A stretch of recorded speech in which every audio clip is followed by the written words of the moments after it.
Hey there, and welcome to the Deep Dive. Today, we're going to tackle something pretty huge for most of us, I think. Information overload.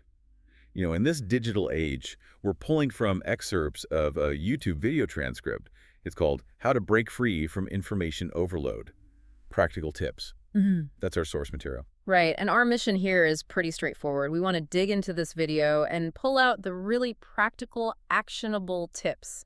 Stuff that can actually help you get a handle on things, not just, talk about the problem. Exactly. And the source is clear. This isn't like a quick fix or The anything. gadget button. Right. It's more about making conscious decisions, maybe building some new habits. It takes mindfulness. Mhm. So let's get into the tips it offers. Sounds good. Let's do it. Okay, so first up, the source says, fundamentally, you need to define your priorities. Seems simple, but maybe not. Well, it sounds simple, but the power behind it is pretty significant, according to the source. When you actually clarify your main goals, like what really matters for your work or your health or just personal growth, it creates this kind of internal filter. Makes it way easier to look at incoming info and just sort of toss aside what doesn't fit with your values, your objectives. Okay, so you shift from just taking it all in to actively choosing. Exactly. You're being intentional. Got it. Yeah. So once you have that filter, that target, the video says you need to actively manage what's coming in. It suggests we audit your information sources. And this brings to a really practical point. How do you do that audit? Right. The video actually gives specifics here, like unsubscribing from newsletters you never read, unfollowing social media accounts that are just noise, getting rid of old bookmarks, that kind of digital decluttering. So reducing the sheer volume hitting you. Yeah, cutting down the flood. Okay, and it's not just a one-time cleanup, right? Mm-hmm. The video also stresses you need to set information consumption limits. Mm-hmm. Like Okay. actually block out specific times for browsing news or scrolling social media, and then, stick to it. Stick to it. Yeah, that's the hard part. Totally. But if you think about it, your attention, your time, they're limited resources. So setting those boundaries helps you sort of reclaim control, stops the internet from just bleeding into everything else. Right, stops the endless scroll. Okay, so we've managed the flow. What about how we actually interact with the content?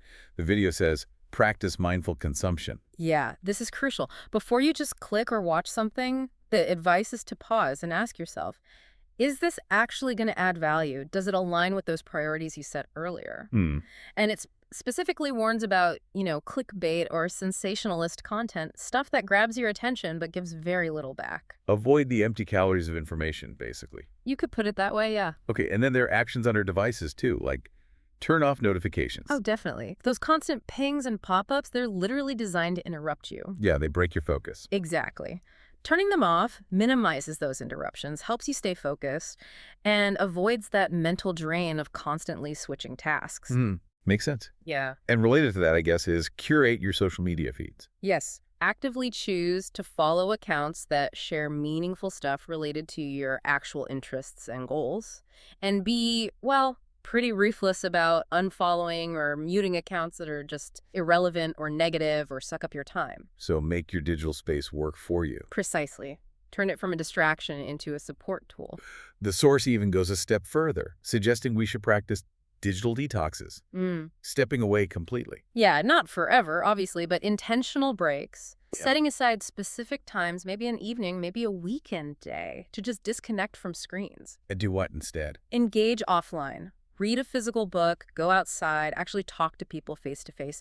The video recommends this because it directly helps your well-being, which often gets worn down by being always on. Right, recharge the mental batteries. And finally, it reminds us this isn't like a one-time project. You have to review and adjust regularly. Because things change, right? Your priorities might shift, new information sources pop up. So checking in periodically on your habits, tweaking your approach, it ensures your system still works for you. It's about maintaining that control. Okay, so putting it all together, this dives into the YouTube transcript, gives us a pretty solid toolkit. Starts with priorities, then managing sources, setting limits, being mindful, tweaking device settings, even taking breaks. And the core message, remember, isn't about becoming some kind of hermit who avoids all information. Yeah. It's finding that right balance that works for you. A balance, the source says, that supports your well-being, productivity, and personal growth instead of undermining them. Looking at all these tips, what really jumps out to you? Is there one that feels particularly challenging or maybe like an easy win for people? That's a great question. If we zoom out a bit, Taking charge of your information intake, it's really about living more intentionally in this digital world, isn't it? Maybe for you listening, think about it.